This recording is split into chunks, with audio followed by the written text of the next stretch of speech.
प्रिय विद्यार्थियों, नमो नमः।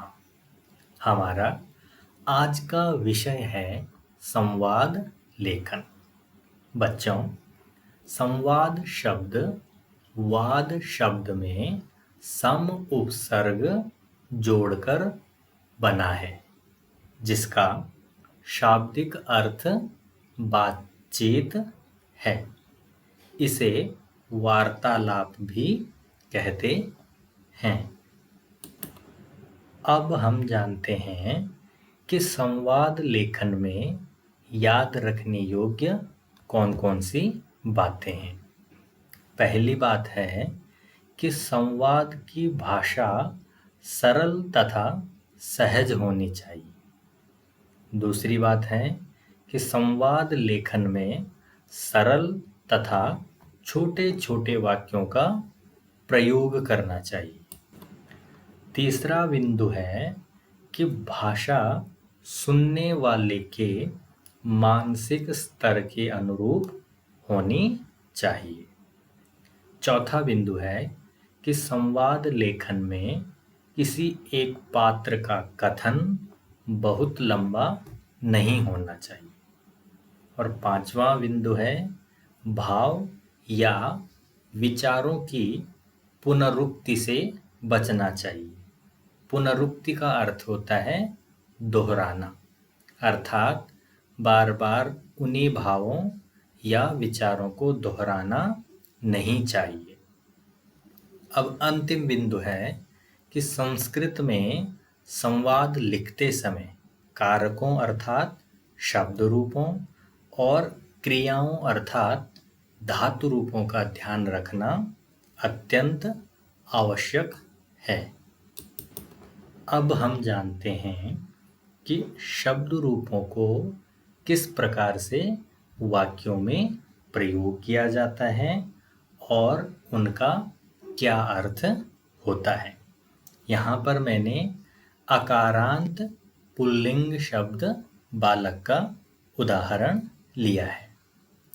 हम जानते हैं कि शब्दों को 7 विभक्तियों में और संबोधन में प्रयोग किया जाता है। संबोधन में प्रथमा विभक्ति के शब्दों का ही प्रयोग होता है। अब इनका अर्थ हिंदी में कैसे लगाया जाता है, इसके लिए हम ध्यान देते हैं कारक और कारक चिन्हों पे। जैसा कि पहला कारक होता है कर्ता कारक, जिसके लिए संस्कृत में प्रथमा विभक्ति का प्रयोग किया जाता है। तो कर्ता कारक का चिन्ह है ने। तो जब हम प्रथमा विभक्ति के एकवचन, द्विवचन और बहुवचन का हिंदी में अर्थ लगाएंगे तो बालकः का अर्थ होगा एक बालक ने, बालकों का अर्थ होगा 2 बालकों ने और बालकाः का अर्थ होगा अनेक बालकों ने। यहाँ पर ध्यान देने योग्य बात यह है कि ने चिन्ह का प्रयोग केवल भूतकाल में ही किया जाता है। अब अगला कारक है कर्म कारक, जिसका चिन्ह है को। अब बालकम का अर्थ हो जाएगा एक बालक को, बालकों का अर्थ होगा 2 बालकों को और बालकान का अनेक बालकों को। तीसरा कारक आता है करण कारक, जिसके लिए संस्कृत में तृतीया विभक्ति का प्रयोग करते हैं। तो बालकेन शब्द का अर्थ होगा एक बालक से या एक बालक के द्वारा। बालकाभ्याम का अर्थ होगा 2 बालकों से या 2 बालकों के द्वारा। बालकई शब्द का अर्थ होगा अनेक बालकों से या अनेक बालकों के द्वारा। चौथा कारक है संप्रदान कारक, जिसके लिए संस्कृत में चतुर्थी विभक्ति का प्रयोग होता है।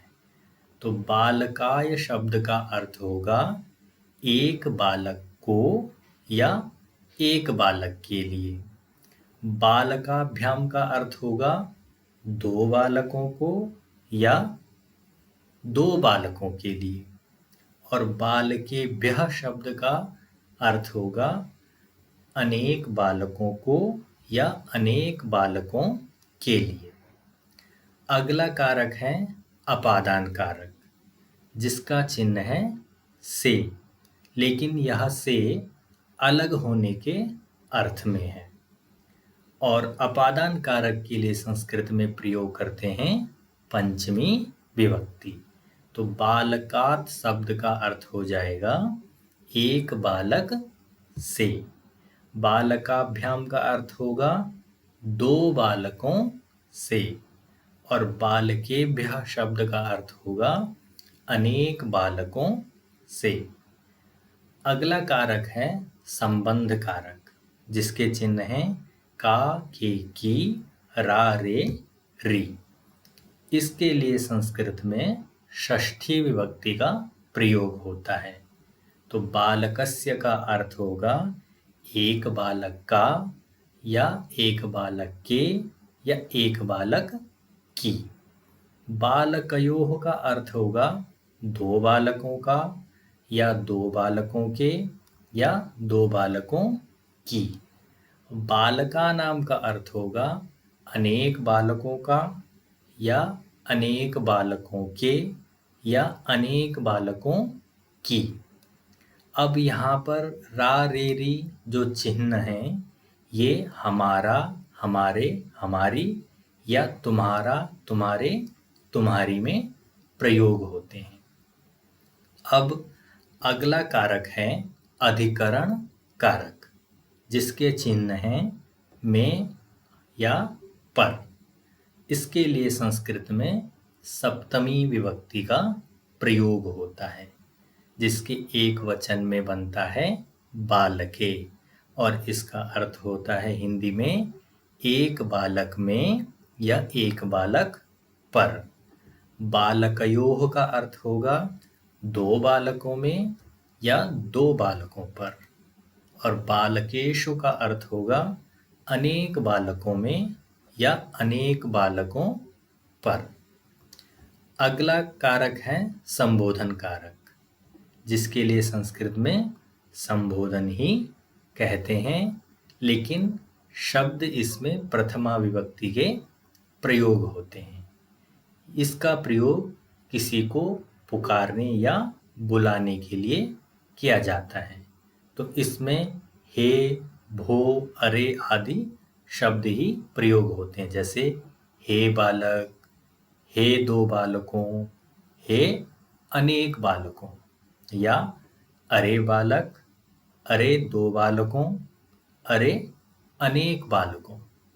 तो इस प्रकार से हमें अन्य शब्द रूपों का भी हिंदी में अर्थ लगाना चाहिए।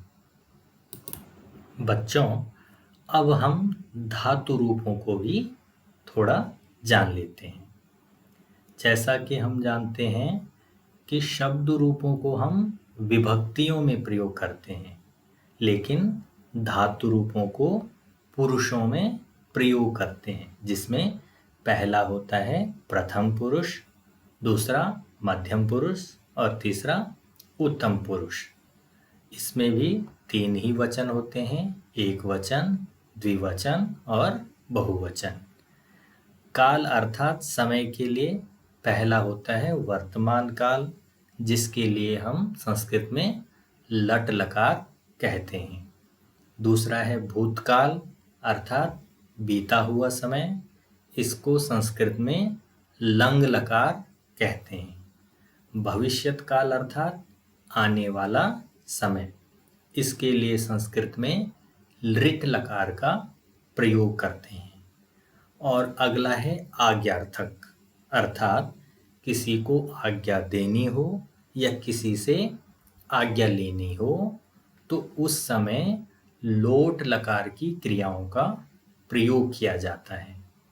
और अगला है निवेदकार्थक अर्थात निवेदन के अर्थ में, जब हम किसी से निवेदन करते हैं या किसी से प्रार्थना करते हैं, उस समय संस्कृत में विधिलिंग लकार की क्रियाओं का प्रयोग किया जाता है।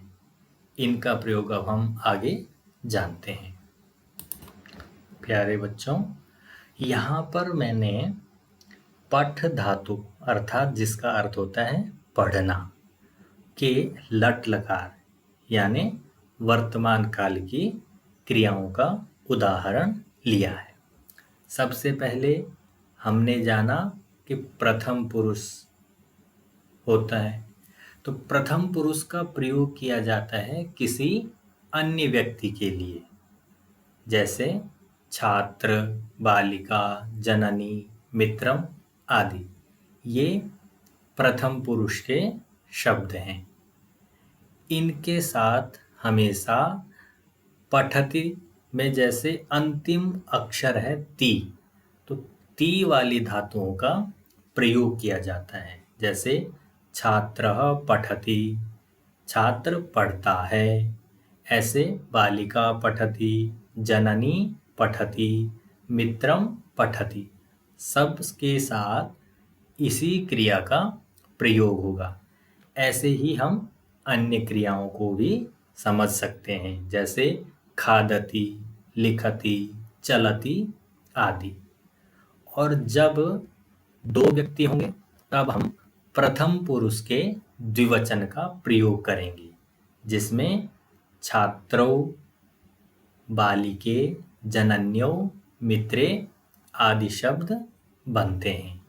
इन सब के साथ भी पठतः शब्द ही प्रयोग होगा, क्योंकि ये सारे शब्द प्रथम पुरुष द्विवचन के हैं, तो इनके साथ प्रथम पुरुष द्विवचन की क्रिया पठतः ही लगेगी, जिसका अर्थ होगा दो छात्र पढ़ते हैं।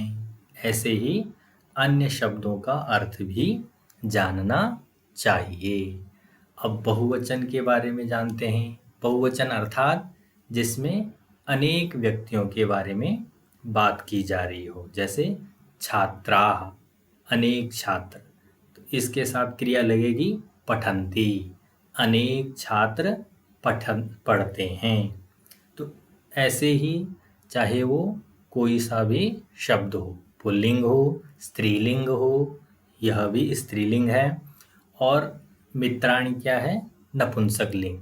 तो कोई भी शब्द हो, यदि प्रथम पुरुष का बहुवचन है तो उसके साथ अंति वाली क्रिया ही लगेंगी, जैसे पठन्ति, लिखन्ति, खादन्ति इत्यादि। अब अगला है मध्यम पुरुष, जिसमें एक वचन में होता है त्वम, और त्वम के साथ क्रिया प्रयोग होती है पठसि, तुम पढ़ते हो। द्विवचन में युवाम, जिसका अर्थ है तुम दोनों, और इसके साथ क्रिया प्रयोग होती है पठथः, तुम दोनों पढ़ते हो। और बहुवचन में है यूयम, जिसका अर्थ है तुम सब, इसके साथ क्रिया प्रयोग होती है पठथ, तुम सब पढ़ते हो।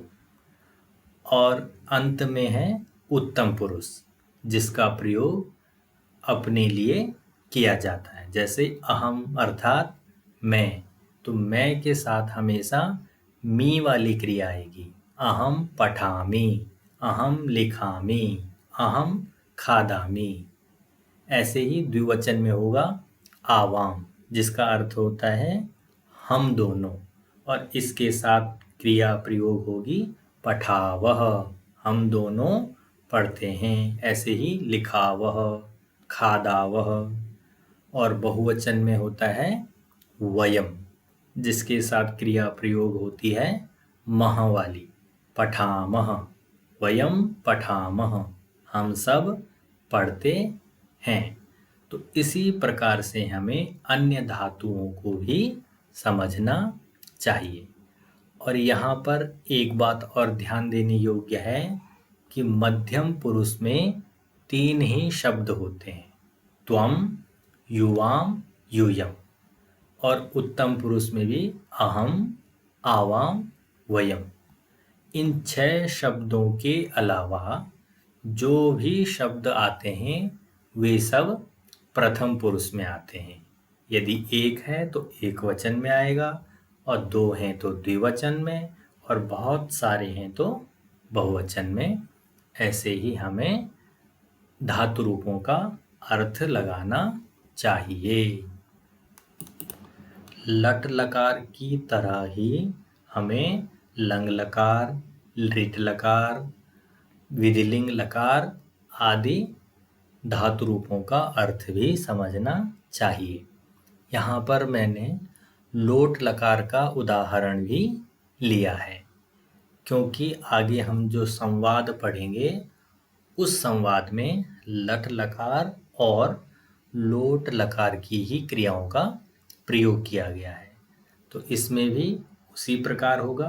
प्रथम पुरुष में होता है पठतु, वह छात्र पढ़े। पठताम अर्थात वे दोनों पढ़ें, 2 छात्र पढ़ें, 2 बालिकाएं पढ़ें। अब पठन्तु का अर्थ होता है अनेक पढ़ें, जैसे छात्राः पठन्तु, इसका अर्थ हो जाएगा अनेक छात्र पढ़ें। तो ये आज्ञार्थक क्रियाओं के लिए प्रयोग होता है।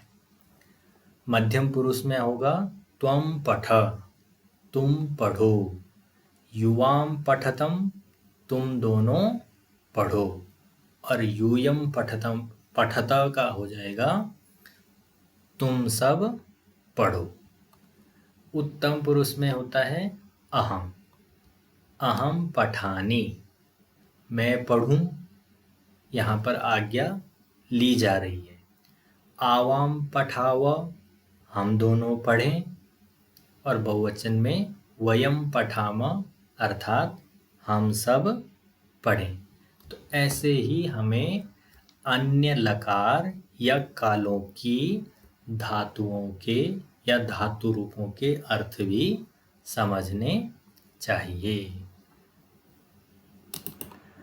बच्चों, अब हम संवाद को हल करते हैं। यहाँ पर आपको एक चित्र दिख रहा है जिसमें एक माता अपने पुत्र से बातचीत कर रही है, इसलिए इसका नाम दिया गया है माता पुत्रयोः संवादः, अर्थात माता और पुत्र का संवाद। यहाँ पर कुछ शब्द दिए गए हैं जिनके आधार पर हम इस संवाद को पूरा करेंगे। तो जो शब्द मैंने इस तालिका में से लिए हैं उन्हें मैंने लाल रंग की स्याही से अंकित किया है। अब इन्हें कैसे हम संवाद में प्रयोग करते हैं वह जानते हैं। जैसे माता कह रही है गोविंद, पुत्र का नाम है गोविंद। गोविंद डैश किम करोसि, क्या करते हो या कर रहे हो।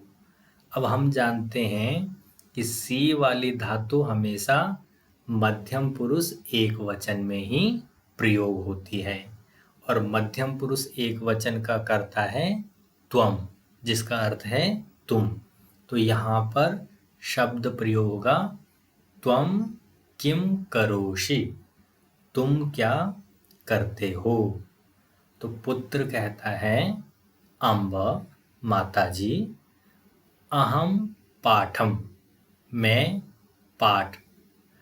अब यहाँ पर अपने लिए क्रिया प्रयोग कर रहा है, तो अपने लिए उत्तम पुरुष का एक वचन होता है अहम। तो अहम के साथ हमेशा मी वाली धातुओं का प्रयोग होता है, तो इसलिए यहाँ पर क्या प्रयोग होगा पठामी। अहम पाठम पठामी, मैं पाठ पढ़ रहा हूँ या पढ़ता हूँ। फिर आगे माता कहती है पुत्र आपणम गत्वा, आपणम अर्थात बाजार, गत्वा अर्थात जाकर, आगच्छसि आओगे, अब क्योंकि यहाँ पे प्रश्नवाचक चिन्ह है, तो अब हम यदि इसमें प्रश्नवाचक शब्द ढूंढेंगे तो केवल एक ही शब्द है किम, तो यहाँ पर हम किम का प्रयोग कर लेंगे और कोई भी शब्द हमें इसमें प्रश्नवाचक नहीं दिख रहा है, तो यहाँ पर आएगा पुत्र आपणं गत्वा आगच्छसि किम, बेटा बाजार जाकर आओगे क्या, अर्थात बाजार जाओगे। पुत्र कहता है अम्ब माताजी शीघ्रम लिखित्वा, जल्दी लिखकर। अब क्योंकि वह अपने बारे में बात कर रहा है तो एक व्यक्ति है तो उसके साथ मी वाली ही क्रिया आएगी, तो यहाँ पर होगा अहम गच्छामि, अर्थात माताजी जल्दी लिखकर जाता हूँ। माता कहती है पुत्र आपणं गत्वा, बाजार जाकर, लवणम अर्थात नमक, शर्कराम अर्थात शक्कर या चीनी, च आनय अर्थात यहाँ पर एक और वस्तु का नाम आएगा जो कि माता बच्चे से मंगा रही है। तो अब हम यहाँ पर शब्द ढूंढेंगे तो एक शब्द दिख रहा हमें दुग्धम, दुग्धम का अर्थ होता है दूध, तो यहाँ पर दुग्धम शब्द आएगा कि माता कह रही है बेटा बाजार जाकर नमक, शक्कर और दूध ले आओ। आनय अर्थात ले आओ, यहाँ पर लोट लकार के मध्यम पुरुष का एक वचन है आनय, लाओ। पुत्र कहता है भगिनीम वदतु अम्ब, भगिनीम अर्थात बहन को, वदतु ये लोट लकार का प्रथम पुरुष का एक वचन है, बहन को बोलो माताजी। किम करोति, अब क्योंकि बहन की बात हो रही है तो संज्ञा के स्थान पे हम सर्वनाम का प्रयोग करते हैं, तो यहाँ पर यदि हम शब्द ढूंढेंगे तो हमें सा शब्द ही मिलेगा, क्योंकि सा शब्द स्त्रीलिंग के लिए प्रयोग होता है। तो यहाँ पर आएगा सा किम करोति, वह क्या करती है या कर रही है। माता कहती है सा अवकरम, अवकरम अर्थात कूड़ा, क्षिप्त्वा अर्थात फेंक कर, प्रक्षालयति वह कूड़ा फेंक कर धो रही है। तो यहाँ पर अगर हम देखेंगे तो कौन सा शब्द आना चाहिए, तो एक शब्द हमें दिख रहा है पात्रम, किसी बर्तन को धो रही होंगी तो आएगा पात्रम प्रक्षालयति, बर्तन धो रही है। द्रोण्याम, द्रोण्याम का अर्थ होता है बाल्टी, बाल्टी में जलम पूरयति, जल भर रही है। पुष्पाणि आनीय, पुष्प लाकर, फूल लाकर, मालाम आगे हमें क्रिया जोड़नी है, तो यहाँ पर हम देखेंगे तो पठामी भी नहीं आएगा, तो यदि हम ढूंढें तो रचयति क्रिया यहाँ पर आएगी, मालाम रचयति, माला की रचना करती है या माला को बनाती है। एवं इस प्रकार तस्याह उसके बहूनि अनेक कार्याणि बहुत काम, अब यहाँ पे देखेंगे हम बहुत सारे काम, बहुवचन है और प्रथम पुरुष के शब्द हैं, तो इसलिए यहाँ पे प्रथम पुरुष की ही क्रिया हमें ढूंढनी होगी बहुवचन की, तो बहुवचन की इसमें केवल एक ही क्रिया है संति, तो यहाँ पे आ जाएगा संति। इस प्रकार उसके बहुत सारे काम हैं। अब पुत्र कह रहा है मम अपि, मेरा भी, पठनम, पढ़ने का कार्य, बहु, बहुत। अब क्योंकि ये अपने बारे में बता रहा है कि मेरा भी पढ़ने का काम बहुत सारा है। यदि है प्रयोग करेंगे तो है के लिए हम कौन सी क्रिया प्रयोग करते हैं? अस्ति। तो यहाँ पर आ जाएगा अस्ति, मेरा भी पढ़ने का बहुत सारा काम है या पढ़ना बहुत है। माता कहती है 10 निमेष, 10 निमेष अर्थात 10 मिनट, अभ्यंतरे यानी के अंदर ही, 10 मिनट के अंदर ही, आपणम गत्वा, बाजार जाकर, आगच्छ, आ जाओ, अर्थात 10 मिनट में बाजार से होकर आ जाओ। पश्चात, उसके बाद, पाठान पठ, पाठों को पढ़ो। अब क्योंकि पठ क्यों आया है कि मध्यम पुरुष का एक वचन है, तो इसलिए मध्यम पुरुष एक वचन में क्रिया होती है पठ, बाद में पाठों को पढ़ो। पुत्र कहता है तरही, तरही का अर्थ है तो, शीघ्रम, जल्दी ही, स्यूतम, स्यूतम कहते हैं थैला, च यच्छतु अम्ब, थैला और डैश। तो अब हम यहाँ पे ढूंढेंगे कि बाजार जाएगा तो वह थैले के अलावा क्या क्या ले जाएगा?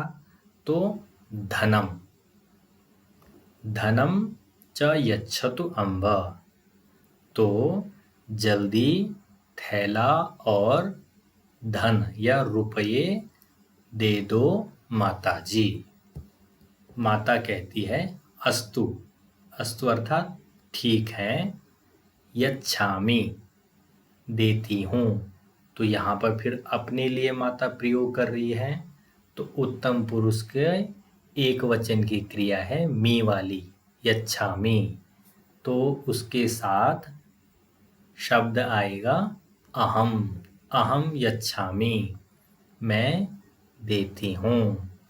मार्गे सावधानेन गच्छतु, रास्ते में सावधानी से जाना। मुखे, मुंह पर, उपमुखम, उपमुखम का अर्थ होता है मास्क, मुखौटा जिसे हिंदी में कहते हैं। मुंह पर मास्क धारण कर कर, गच्छतु, जाओ, अर्थात मुंह पर मास्क लगाकर जाओ। तो बच्चों, इस प्रकार से हमने देखा कि किस प्रकार हम संवाद को हल करते हैं। तो बच्चों, संवाद को हल करने के लिए हमें शब्द रूपों और धातु रूपों पर विशेष ध्यान देना होगा कि कौन सा शब्द कहाँ पर प्रयोग होगा और उसके साथ कौन सी क्रिया लगेगी। तो इसे हल करने का तरीका यह है कि एक बार हम इसे पेंसिल के द्वारा हल कर लें, उसके बाद हम इसे दोबारा से निरीक्षण कर सकते हैं, चेक कर सकते हैं कि हमने जो शब्द फिल किए हैं वे सही अर्थ दे रहे हैं या नहीं दे रहे हैं। तो आशा है आप सबको इसके द्वारा संवाद लेखन हल करने में जरूर सहायता प्राप्त होगी, मदद मिलेगी। धन्यवाद।